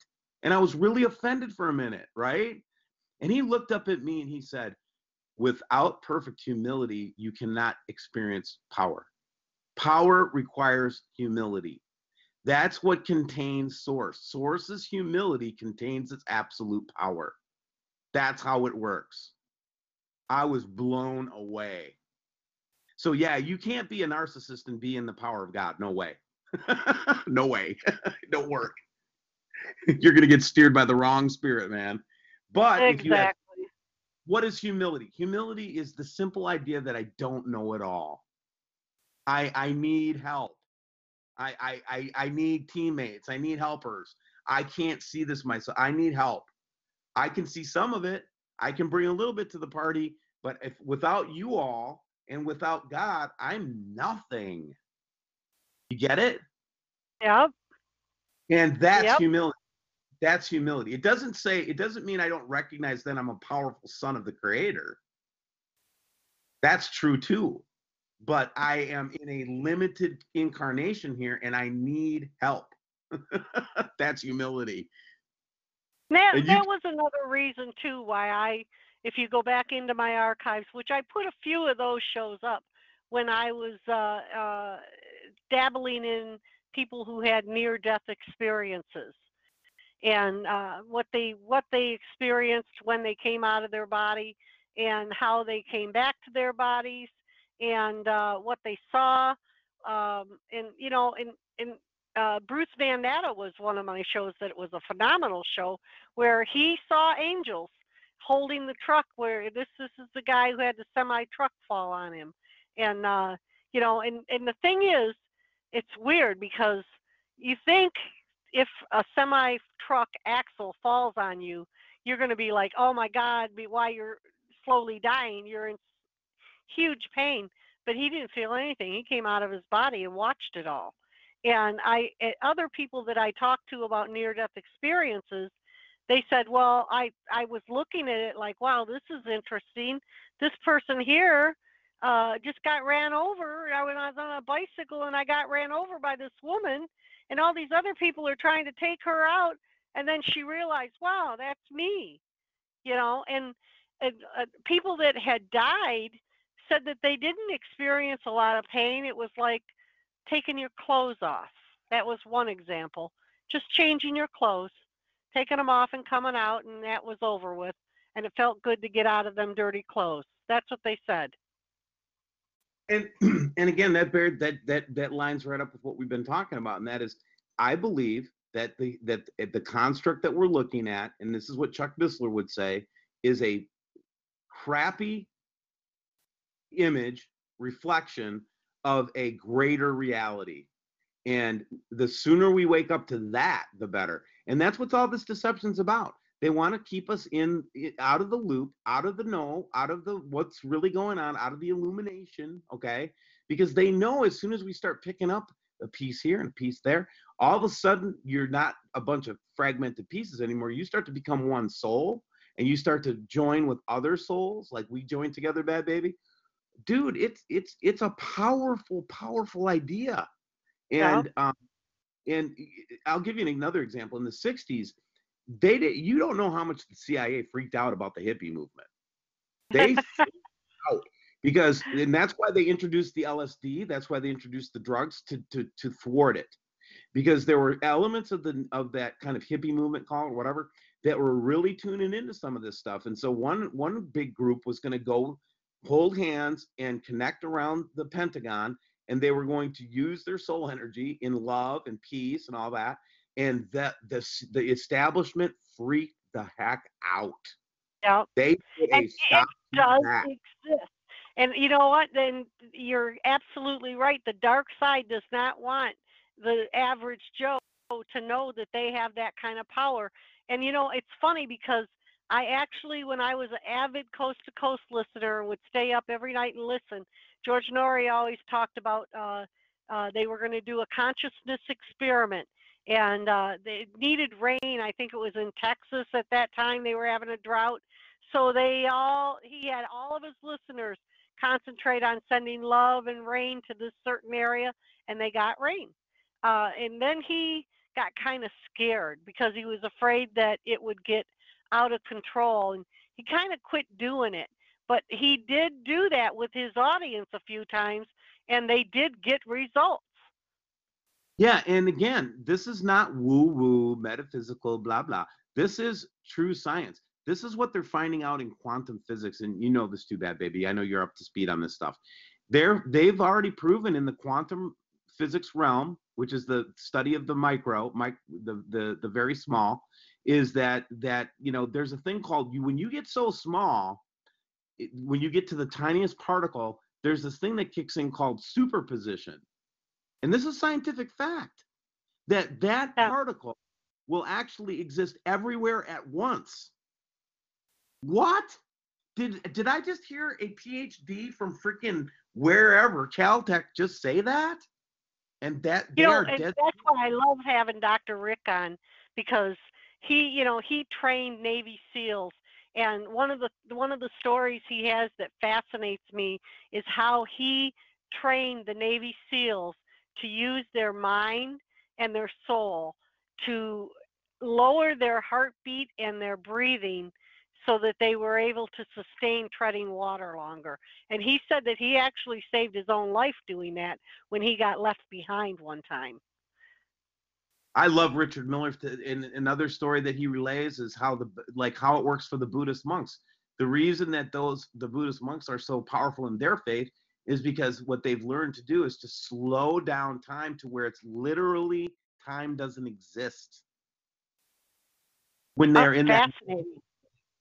these are powerful things, because what happens is when you're in at that what they call the 0 point or lowest unified velocity, these are spiritual concepts that come through prayer, meditation, and through the teachings of our traditions. All of our traditions talk about this. Not And just think about it. Have you ever been in a bad car accident? I've been in a couple of them, and I remember when I was in those car accidents, while it was happening, everything looked like it was in slow motion. Yes, I had the same experience in a motorcycle accident. When the motorcycle went over my head, it was in slow motion. I mean, Exactly. I saw it tick my foot, and it went right over it. I mean, it was just, and then when it was over with, it was like all of a sudden I violently was sitting there, right? But the whole scene was in slow motion. What is It that? all happened. I don't know, but I was coming home on my motorcycle one day, and I had intervention tell me to slow down now, and I did. I was going about 70, and I slowed down, and the woman in front of me had a car in front of her turn left in front of an oncoming car, and he came across the line and hit her head on, and his bumper came off, and it went over my head in slow motion.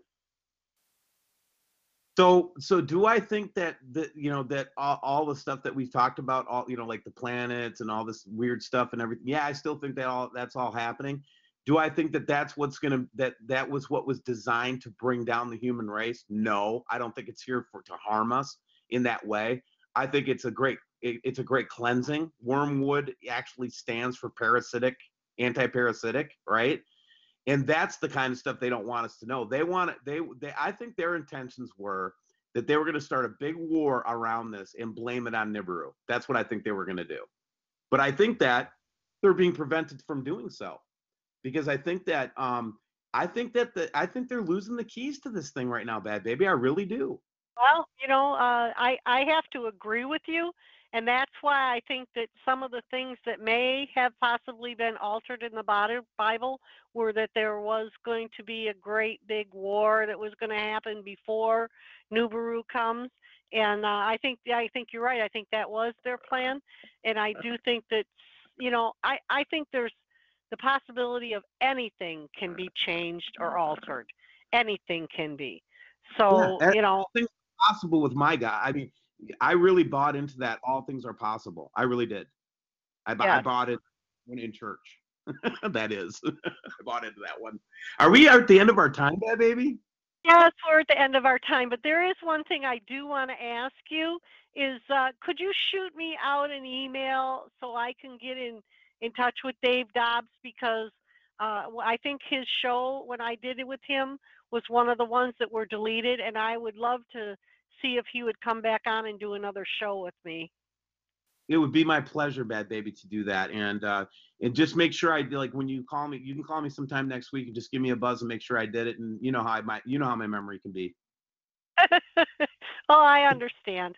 I understand. And you know what? I'm just so glad we were able to touch base and have this great conversation tonight. It was just great to have you back out here with us and chit chat. Apologize about the little interruptions.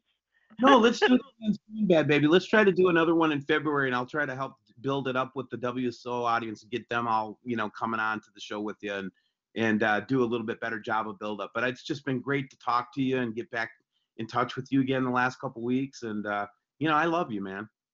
I love you too, sweetie. And you take care and blessings to you and your family. And yeah, we will set up another show for next month. That would be great.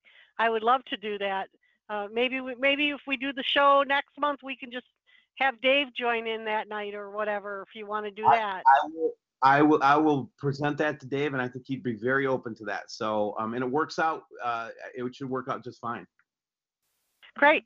All right, Steve, thanks so much for sharing with us tonight and spending time with us. And you have a blessed night and a blessed week, and we will be in touch. Cheers, everybody. And that's a wrap, you guys. I hope you enjoyed the show. We will be out here again next week. I will have Betsy Lewis with me, and she will be giving out the predictions for 2019. I love you all. Everybody stay safe. Keep a smile on your face. And remember, Bad Baby loves you.